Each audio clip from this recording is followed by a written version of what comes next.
Kenapa sih uang menjadi manja? Karena kita selalu mengatakan, mau kemana? Mau cari uang. Mau cari uang, mau cari uang, mau cari uang. Gitu. Itu menjadi afirmasi. Afirmasi, dia cari uang. Ya, Kemanapun uang akan ku kejar. Makanya ada cerita di mana orang ngejar uang, akhirnya apa? Setelah dia dapatkan uangnya, dia udah tua, jatuh mati. Itu gimana? Apakah ada orang yang melakukan afirmasi, tapi juga tidak bertindak itu? Kalau itu gimana kira-kira? Agak susah dapatnya. Agak susah. Agak susah dapatnya. Tapi kalau kita misalnya biarlah uang yang mencariku. Nanti kalau kita terus mengatakan demikian, mungkin saja kemudian kita akan ya dengan action tadi itu, dengan attraction kita tadi itu, mungkin saja orang-orang yang akan mendatangi kita. Meditasinya sambil sadar, meditasi aktif gitu. Itu ketika kita konsisten, stay di situ terus. Tiga buah yang akan kita dapatkan apa dalam hidup. Aku pengen geser tentang ini tadi siang, Pak Wayan tuh kalau nggak salah kan, karena banyak yang tanya pengen sugih bareng, pengen happy bareng tadi ya. Terus kemudian Pak Wayan punya doa, yang doa itu ketika kemudian diucapkan, itu kita tidak lagi untuk bingung cari uang, tapi justru sebaliknya. Gitu. Uanglah yang mencari kita. Uang yang mencari kita. Gitu. Dan ini saya tanyakan karena mungkin akan relate dengan yang saya alami gitu. Karena saya dari dulu dari SMK gitu, selalu mengulang-ulang kata tiap malam jam 2 malam. Itu saya ulang sampai 8-9 tahun dengan kata-kata yang sama gitu. Yeah. Ada yang positif gitu ya, itu positif. Ada yang juga agak berada negatif gitu. Misalnya, aku sampai kapanpun nggak akan bikin yang namanya SIM gitu. Tapi aku nggak akan pernah berurusan sama polisi meskipun tidak punya SIM gitu. Dan itu terjadi bener. Terjadi bener semuanya, mau yang positif dan negatif pokoknya terjadi gitu. Kata-kata yang tak ulang-ulang terus. Doa tadi Pak Wayan, biar kita kita nggak bingung cari uang tapi malah dicari uang gitu. Sesimpel apa kira-kira? Ya, ada tadi yang saya mau sampaikan tambahannya sebenarnya 3 doa tadi itu yang sering kita omongin. 3 doa. Do affirmation. Afirmasinya itu bisa melalui doa yang Mas Hendra katakan, ucapkan sebelum tidur, atau pada saat meditasi, atau pada saat sembahyang, atau pada saat kita sedang kondisi santai begini, ngobrol sama siapapun, misalnya, ya biarlah uang yang mencariku, itu misalnya sambil bercanda-bercanda begini, tampaknya bercanda, tetapi itu afirmasinya diulang-ulang. Nanti do attraction, do affirmation, do attraction. Nah, di sini kita memunculkan daya tarik. Ya, karena kita munculkan daya tarik kan kita menjadi magnet bagi yang akan datang. Betul. Nah, habis itu kita do action. Nah, kalau kita nggak ada action apa-apa ya. Tapi walaupun kita action kita bukan untuk mencari uang, bukan. Kita action kita untuk apa? Menguatkan daya tarik itu. Nanti itu akan datang kepada kita. Contoh nih misalnya, kayaknya kalau saya, misalnya saya punya teman, dia jago bikin mebel untuk dirinya sendiri. Dia tidak bekerja bikin mebel untuk cari uang, enggak. Tapi kemudian orang lain yang melihatnya. Akhirnya apa? Aku bikin ini dong gitu. Dia nggak usah promosi, didatengin sama orang-orang gitu. Akhirnya dari mulut ke mulut orang-orang nyari dia gitu. Dia nggak pergi kemana-mana, dia diam di rumah aja gitu. Nah, contoh nih misalnya, ada orang yang biarlah uang yang mencariku, kemudian dia attraction, dia belajar masak, action juga belajar masak yang enak dan sebagainya. Kemudian dia kasih temannya makan, pas temannya main sana dia kasih makan, temannya senang dengan makannya dia. Akhirnya apa? Nanti aku bikinin dong makanan, aku kontrak. Akhirnya dia nyebarin. Akhirnya dia menjadi pengusaha catering karena orang-orang datang ke tempat dia. Dia nggak kemana-mana, orang yang nyari dia. Nah, jadi sama dengan ini. Burung perkutut itu nggak pernah nyari uang, tapi uang yang jadi burung perkutut sampai ada yang 1 miliaran gitu. Kenapa dicari? Karena dia memunculkan daya tariknya, attraction dia dengan suaranya yang mungkin luar biasa, dicari banyak orang gitu. Yang penting kan dicari banyak orang. Nah, kenapa sih uang menjadi manja? Karena kita selalu mengatakan, mau kemana? Mau cari uang. Mau cari uang, mau cari uang, mau cari uang gitu. Itu menjadi afirmasi. Afirmasi, dia cari uang. Kemanapun uang akan ku kejar. Makanya ada cerita di mana orang ngejar uang, akhirnya apa? Setelah dia dapatkan uangnya, dia udah tua, jatuh mati. Benar tuh. Ya, tapi yang setuju tadi sama Pak Wayan ngomong, meskipun kita nggak terlalu serius sambil bercanda, dan itu aku juga melakukan hal yang sama, aku ulang-ulang terus gitu. Ya, ada terjadi bahkan meskipun itu kebohongan kadang terjadi. Iya, ya, betul Nah, sekali. tapi doanya redaksinya pas tadi apa ya Pak Wayan ya, pas waktu siang tadi gitu ya. Selama ini kita berdoa, ya Allah atau Tuhan berikanlah aku uang gitu. Itu tadi redaksinya pas gimana? Biarlah uang yang mencariku, itu aja. Ya, Tuhan, ya Tuhan biarlah uang yang mencariku. Oke, Tuhan biarlah uang yang mencariku. Ya, gitu. jadi kalau demikian, tapi kan kita kalau diam aja juga, ya itu pengemis juga doanya sama, ya Tuhan biarlah uang yang mencariku, dia begini juga. Tapi bisa nggak nge-trigger supaya kemudian kita jadi sampai ke level tindakan itu lewat afirmasi dulu, itu kan dalam rangka untuk kemudian supaya ketika misalnya gini, maksudku gini, ketika kita punya pikiran yang besar, ya kan, terus kemudian selaras dengan perasaan, maka konsekuensinya akan melahirkan tindakan yang besar pula gitu. Kita berteman juga tidak sembarangan, memanfaatkan waktu dengan sangat luar biasa, investasi diri dan seterusnya. Nah, itu tuh gimana? Apakah ada orang yang melakukan afirmasi tapi juga tidak bertindak? Itu kalau itu gimana kira-kira? Agak susah dapatnya. Agak susah dapatnya. Tapi kalau kita misalnya biarlah uang yang mencariku. Nanti kalau kita terus mengatakan demikian, mungkin saja kemudian kita akan ya dengan action tadi itu, dengan attraction kita tadi itu, mungkin saja orang-orang yang akan mendatangi kita. Contoh nggak usah jauh-jauh lah, ya. Saya didatengin Mas Hendra dari ini diajak ngaji Roso gitu misalnya kan gitu. Tapi kan saya selalu ngomong, oh nanti saya juga akan masuk ngaji Roso ngobrol sama itu kan. Tapi kan saya action juga. Actionnya apa? Ya saya belajar, saya begini. Akhirnya kan ketemu sama Kang Abu, ketemu sama Mas Hendra begitu. Nah, dulu kalau saya nggak satu grup di WA sama Kang Abu, ya mungkin prosesnya nggak panjang. Proses itu kan kemudian menyatu-nyatukan kita. Contoh ini,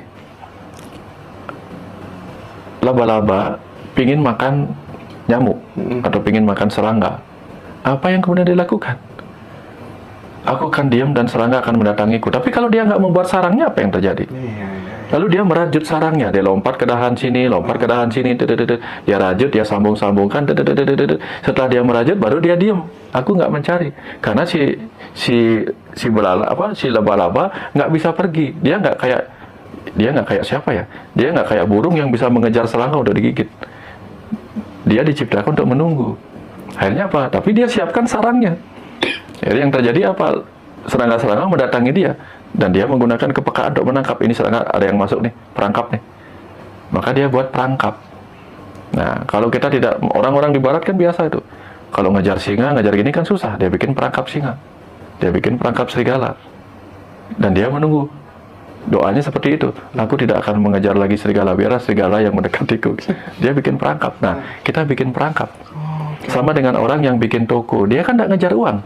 Biarlah uang yang mendatangi dia dengan orang yang belanja. Tapi kalau dia nggak bikin attraction, tokonya nggak dibikin daya tariknya nggak ada. Orang mana mau mendatangi dia? Gitu. Jadi yang dimaksud mengejar uang tuh nggak ngoyo gitu lah. Tapi bikin sesuatu yang membuat kita menarik. Gitu. Ada suatu pengalaman yang baru aja saya alami gitu ya. Saya kan ada usaha gitu Pak Wayan, yang saya suruh ngelola teman saya karena dia nganggur gitu kan. Terus kemudian itu bisa memberdayakan 4 orang lah ya karyawannya gitu. Per bulan aku bisa dapat 10-15 juta itu bersih gitu ya. Terus kemudian singkat cerita, dia tuh pengen ikut investasi gitu, ikut jadi pemilik gitu. Terus suatu ketika karena terlalu ini, tak lihat sering mengutarakan hal yang sama gitu. Yaudah ambil aja gitu, yang penting punyaku kembali gitu. Nah, awalnya agak berat gitu ya, tapi yang paling susah itu sebenarnya kalau aku melihat dari case teman-temanku itu, kalau aku kan waktu itu, oh nggak apa-apa deh, yaudah ambil aja itu, sekarang jadi punyamu aja, yang penting milikku kembali, modalku kembali gitu. Aku pada saat itu Pak Wayan, ini pasti aku mau dapat kesempatan yang besar, peluang yang lebih besar 2-3 kali lipat daripada ini gitu.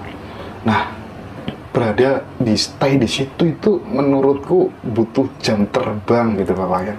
Dan sekitar 1 bulan gitu aku sampai mau meneteskan air mata. Ya Allah Tuhan, ini gantinya ternyata gitu. Nah, bagaimana kekuatan kita percaya dulu utuh sebelum terjadi, baru kemudian akan benar-benar terjadi. Menurut Pak Wayan bagaimana? Ya, saya juga mengalami hal yang sama Mas Hendra. Ketika buku-buku saya terbit nasional itu kan sebuah kebanggaan sebenarnya gitu. Tapi ketika itu tidak ada, Dan akhirnya setelah sekian lama, saya akhirnya dibantu sama Pak Putu yang punya Faras untuk membuat Jendela Rumah Semesta. Dan akhirnya yang terjadi apa? Bukunya lebih terjangkau, lebih luas lagi dibandingkan yang dulu. Itu yang pertama. Yang kedua, kemudian saya jadi tambah banyak belajar bikin bagaimana layout, bikin cover, dan seterusnya lah. Jadi, tapi cukup panjang tuh. Berapa tahun saya jeda akhirnya. Buku tak tercetak. Akhirnya dipalsukan bukunya. Marahkah saya? Enggak, biasa aja gitu. Ya, yang terpenting kemudian apa yang terjadi? Saya selalu percaya bahwa apa? Saya hanya butuh waktu untuk. Kan saya percaya Tuhan adalah sang waktu. Ada saatnya Tuhan sebagai sang waktu datang sebagai sesuatu yang berisi, ada sebagai sesuatu yang kosong, ada sesuatu yang berisi lagi. Saya nggak bisa meminta Tuhan adalah sesuatu yang selalu berisi, sang waktu yang selalu berisi. Ya, ada saatnya dia siang, ada saatnya dia malam, ada saatnya dia senja. Ya, saya nggak bisa terus-menerus datanglah engkau sebagai siang yang terus-menerus berbahaya itu. Kalau siang terus-menerus kapan tidurnya, kita nggak enak tidurnya. Nah, artinya ada saat seperti itu. Nah, tapi kadang-kadang kita kan nggak sabar. Saya meninggalkan ini harusnya kan dapat cepat. Nah, contoh nih misalnya, Mas Hendra, kita punya pohon menghasilkan tiap 3 bulan itu menghasilkan jagung. Wah, enak nih tiap 3 bulan menghasilkan jagung. Akhirnya ada yang minta jagung kita. Aku beli ya jagungmu semua. Dan tolong jangan ditanami jagung lagi. Akhirnya kita serahkan. Oke, kalau begitu saya nggak. Semua bibit-bibitnya jagung kita dibeli sama dia. Dengan harga yang cukup menurut kita puas lah. Gitu. Akhirnya kita nggak punya tanaman jagung lagi. Dan nggak boleh nanam jagung lagi misalnya. Gitu. Akhirnya kita nanam pohon mangga. Aduh, berbuahnya nggak tiap 3 bulan. Lama banget. Tapi ternyata setelah dia tumbuh besar, berbuah, buahnya juga nggak murah-murah amat. Gitu. Nah, tapi masa kita menunggu jagung berbuah dengan masa kita menunggu mangga berbuah kan berbeda, Mas. Nah, kadang kita nggak sabar. Kok buah mangga ini nggak berbuah secepat secepat jagung? Nah, itu yang sering membuat kita gelisah. Seperti Mas Hendra bilang tadi. Kehilangan hal kecil, anggaplah dengan 10-15 juta itu hilang. Lalu tiba-tiba Mas Hendra merasa yakin bahwa akan mendapatkan sesuatu yang lebih besar. Tapi yang lebih besar ternyata lama waktunya. Nah, di situ guncangan kita. Konsisten nggak kita? Nah, padahal kita tahu kan, aduh, saya biasanya melaut ini cepat loh penuh perahu saya, nggak sampai sehari udah penuh, karena dia perahunya kecil. Kemudian dia pergi melaut dengan perahu yang lebih besar. Kemudian dia bilang, kok saya nggak bisa pulang penuh sih dalam sehari? Lah, penuhnya dia berbeda. Setelah seminggu baru dia pulang, tapi penuhnya itu 10 ton misalnya sih. Nah, kita hanya perlu melihat, oh, ketika saya ingin dapatkan yang lebih besar, saya akan membutuhkan ruang dan waktu yang lebih besar. Cara kita melihat perlu dibahas. Oke. Nah, saya tuh menjadi sangat yakin karena memang melihat pola sebelum-sebelumnya aja. Oh, kalau dulu begini, biasanya kan begini. Katanya orang kalau sudah tahu polanya kan menjadi lebih enak begitu ya. Nah, kalau menurut Pak Wayan nih, sekedar saran aja ya. Kan konsep manifestasi itu kan banyak, Pak Wayan. Kalau seperti yang saya alami selama ini itu kan cukup ketika kemudian antara pikiran dan perasaan saya sudah selaras, saya percaya utuh itu bakal terjadi, bahkan seolah-olah sudah terjadi kan selama ini terjadi gitu ya. Tapi kemudian ada konsep lain, oh harus dengan stay di apa tuh namanya kesadaran, nggak boleh melalui pikiran. Kalau melalui pikiran aja itu nanti nggak bertahan lama katanya gitu ya. Terus akhirnya aku ngapain sih kok harus pakai teknik-tekniknya orang kalau kemudian aku sendiri sudah berhasil. Aku sendiri selama ini gampang. Gini aja deh, aku pengen buktiin dengan cara aku sendiri. Aku pengen manifestasi rumah seharga 2 miliar gitu misalnya. Oke, aku udah percaya utuh gitu aja Wayan ya. Percaya utuh, terus sudah nggak pernah browsing apalagi. Tiba-tiba tuh istri ngirim terus. Lama-lama kan antusias juga kita nih. DP juga akhirnya kayak gitu. Iya. Nah, gimana Wayan? Kalau misalnya kita udah ketemu konsep sendiri gitu, teknik sendiri gitu, nggak perlu pakai tekniknya orang lain gitu. Ya, saya pernah ketemu pemanah atlet. Dia sudah biasa nih manah. Tiba-tiba diajarin sama pemanah yang lain. Ini pemanah dengan busur berbeda, anak panah berbeda. Gini loh caranya gitu. Jelas berbeda. Jangan ngikutin itu kan, busurnya berbeda, arah anginnya berbeda, berat anak panahnya berbeda. Kalau kita sudah berhasil di sini, jangan pakai cara itu lagi kan. Gitu. Sederhana kayak gitu kan. Ya, analoginya mantap. Ya. Oke, sip. Oh iya, selama di Bali, Pak Wayan pernah nggak ketemu orang yang bener-bener sakti gitu? Pernah nggak? Sakti? Iya. Sakti itu semacam apa? Ya nggak tahu, orang-orang pada umumnya kan, wih lo sakti orang ini gitu. Gimana sih? Dengar-dengar ceritanya pernah. Dengar-dengar ceritanya pernah. Gitu. Kalau misalnya ketemu orang yang usianya 350 tahun, pernah nggak? Konon katanya ada, konon katanya ada karena di Ajar Mahabharata ada yang disebut Ciranjiwi. Oke, apa itu? Itu dah manusia yang hidup abadi. Manusia yang hidupnya abadi. Salah satunya Aswatthama itu, yang sampai sekarang saya nggak pernah ketemu. Oh iya. Ya, pernah ketemu informasi siapa si Aswatthama gitu. Yang mungkin ada berseliweran sekarang itu nggak tahu. Gitu. Nah kemudian yang usianya 300-an tahun, mungkin ada. Ya, saya katakan mungkin, karena sebelum bisa dibuktikan secara secara fotonya, secara ininya kan gitu. Nah itu yang akan menjadi sulit untuk kita katakan kepada orang lainnya gitu. Karena kalau kita yang tahu, 2 orang yang tahu, 3 orang yang tahu, ya nggak apa-apa, kita aja yang tahu, berarti orang lain nggak tahu gitu. Tapi ketika kita ceritakan kepada orang yang nggak tahu, ada risiko bahwa itu tidak akan diketahui oleh orang itu kebenarannya gitu. Kan yang tahu kebenarannya kita, orang lain kan nggak tahu kebenarannya gitu. Nah, kebenaran itu kan adalah saksi bukti gitu. Nah itu contoh bahwa apakah itu mungkin saja, saya nggak tahu. Yang saya pernah ketemukan adalah beliau berumur 126 tahun di Bali. Itu beliau seorang pendeta yang luar biasa memang. Nah sekarang mungkin ada saja, mungkin kalau mau ketemu ya saya ingin ketemu yang begitu. Karena tentu pengalaman hidupnya banyak. Gitu. Oke, ini pertanyaan terakhir, bisa dijawab agak singkat-singkat aja Bapaknya. 3 buah orang konsisten melakukan meditasi gitu. Mungkin meditasi dengan caranya Pak Wayan, atau meditasi sekedar misalnya kayak tekniknya subut gitu. Yang penting itu dia nggak berpikir apa-apa, relax gitu. Kemudian seolah-olah benar-benar udah pasrah total gitu ya. Menikmati keheningan itu, menikmati kesadaran itu gitu. Atau dengan caranya Pak Wayan yang meditasinya sambil sadar, meditasi aktif gitu. Itu ketika kita konsisten stay di situ terus, 3 buah yang akan kita dapatkan apa dalam kehidupan? Ya pertama, kalau kita stay di kekosongan, tentu kita sedang belajar mengistirahatkan pikiran. Tidak banyak pikiran, sehingga tidak banyak energi yang terbuang oleh kerja otak kita karena berpikir tadi. Tentu kita akan lebih mudah untuk mengalami kondisi ketenangan, santai, rileks gitu. Nah kalau kita misalnya menggunakan meditasi untuk mengalami ketersadaran, keterjagaan gitu, sehingga mungkin kita akan banyak mendapatkan pengetahuan dalam kondisi seperti itu, keterjagaan ya. Nah, atau ketika kita sering melakukan meditasi sehingga pikiran kita benar-benar begitu mudahnya terhubung dengan kecerdasan bawah sadar, maka ada kemungkinan kita akan mencapai apa yang disebut sebagai CD atau sakti tadi. Ya, CD, sida, sadu gitu. Karena kita selalu tenang, tidak mudah bereaksi, maka kita menjadi orang yang tidak mudah ternoda oleh apapun. Maka kita menjadi orang yang sadu, orang yang suci. Atau kita terhubung dengan bawah sadar kita karena kita mudah sefrekuensi dengan kecerdasan bawah sadar kita, kecerdasan atas sadar kita. Maka kita menjadi orang yang mungkin wisdomnya tinggi. Karena apa? Terkonek dengan sumber pengetahuan kebijaksanaan dari roh kita. Bisa jadi ngerti saturunging binarah atau waskito kalau orang Jawa gitu ya. Betul. Atau kadang-kadang karena dia frekuensinya bagus dengan apa yang terjadi pada tubuhnya, pada alam semesta raya ini, maka dia menjadi orang yang sidi atau sidi ngucap atau si pahit lidah gitu. Apa yang dia pikirkan, dia katakan mudah terjadi begitu. 2 lagi Pak Wayan.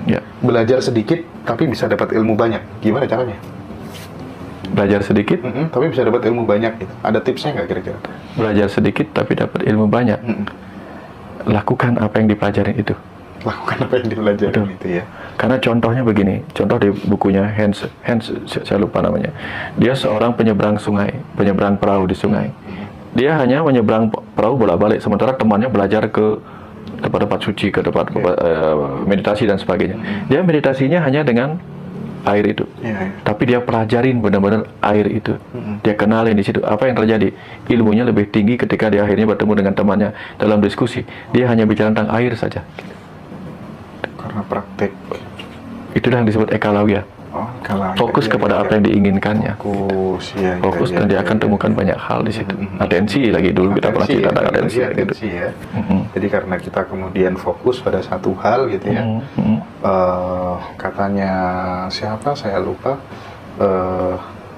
Yang kemudian ketika masih sekolah, Abdul Kalam kalau tidak salah gitu, ketika SD kelas 4 itu disuruh sama gurunya membawa kaca pembesar gitu, Pak Wayan, di bawah ada kertas, terus kemudian tiba-tiba si kertas itu terbakar gitu kan, terus kemudian Kalam ditepuk pundaknya gitu. Nah, jika kamu fokus pada satu hal, kelak kamu akan bisa membakar dunia gitu. Kalam bisa jadi presiden di India yang mayoritas masyarakatnya adalah non-muslim, padahal dia adalah muslim gitu. Dia fokus pada satu hal gitu ya.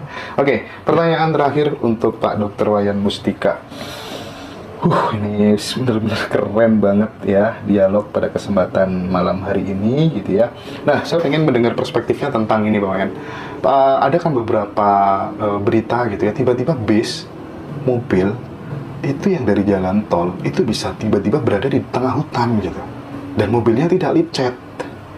Nah, ini nih bertentangan dengan rasio dan rasa apa enggak kira-kira, dan kejadian kayak gitu kan fenomenal gitu, dan orang pada banyak tahu gitu. Bagaimana menurut Pak Wayan? Ya, kalau memang sesuatu itu terbukti, ada saksi dan terbukti, hanya saja tidak bisa terjelaskan, nah, berarti kita hanya belum paham aja kejadiannya.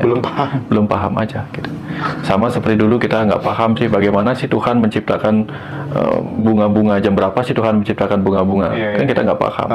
Juga seperti misalnya siapa namanya yang nggak paham bagaimana ada botol Coca-Cola jatuh dari langit. Siapa namanya dulu tuh? God Must Be Crazy itu. Sampai akhirnya dia paham, oh ternyata ada benda bisa terbang gitu. Nah, apa yang dulu kita nggak pahami setelah kita pahami menjadi sesuatu yang biasa gitu. Ya, dulu kita bicara, oh kita mendengar orang bisa bicara jarak jauh, luar biasa. Tapi sekarang kita bisa mengirim suara kita, voice note, mengirim tulisan kita kemana-mana. Ya, tapi sekarang kita anggap biasa aja. Dulu kita anggap nggak biasa, seperti teleportasi kayak gitu. Teleportasi melalui portal apa mungkin. Sekarang kita anggap, wah aneh-aneh aja nih, portal, dorpal gitu. Aneh-aneh aja nih. Tapi kapan kita melihat sesuatu itu yang benar-benar bisa dijelaskan lagi, aman kita. Apa yang tadinya tampak ajaib, biasa-biasa aja. Ya kan di alam semesta raya kan konon ada pesawat-pesawat alien yang bisa nembus ke dimensi ini, dimensi tiba-tiba dari sini, tiba-tiba menghilang. Itu kan biasa. Ya, kita aja tadi tiba-tiba menghilang di titik ini, muncul di titik yang sekarang. Kita mengalami perubahan dimensi ruang dan waktu. Oke. Menarik sekali ya teman-teman. Lagi-lagi Pak Wayan tadi mengingatkan tentang pentingnya atensi gitu ya. Dan saya termasuk orang yang tidak hanya sekedar terinspirasi, tapi benar-benar tergerak ketika mendengar kisah Abdul Kalam itu tadi. Pak Wayan, dia setelah ditepuk sama gurunya, nah ketika kamu fokus pada satu hal, kelak kamu akan bisa membakar dunia gitu. Dia mulai saat itu hanya fokus di satu, sains, dan itu mengantarkan dia menjadi bapak peluru kendali India, dan terpilihlah dia menjadi seorang muslim, menjadi presiden di India yang mayoritas masyarakatnya adalah non-muslim. Kita fokus pada atensi, mau pengetahuan, mau apapun itu, tapi yang sering terjadi adalah sesuai dengan atensi kita. Seperti yang dialami oleh Pak Wayan Mustika gitu ya. Tapi lagi-lagi tidak perlu untuk kemudian bercita-cita saya pengen mengalami apa yang dialami oleh Pak Wayan Mustika gitu ya. Itu nanti malah kita jadi mawar dan melatih plastik gitu ya. Karena semua punya tugas sendiri-sendiri. Semua sudah hebat di tempatnya masing-masing. Mantap. Semua sudah hebat di tempatnya masing-masing. Pak Wayan, terima kasih banyak Pak Wayan. Thank you, makasih banyak. Luar biasa. Sampai ketemu lagi. Sekali.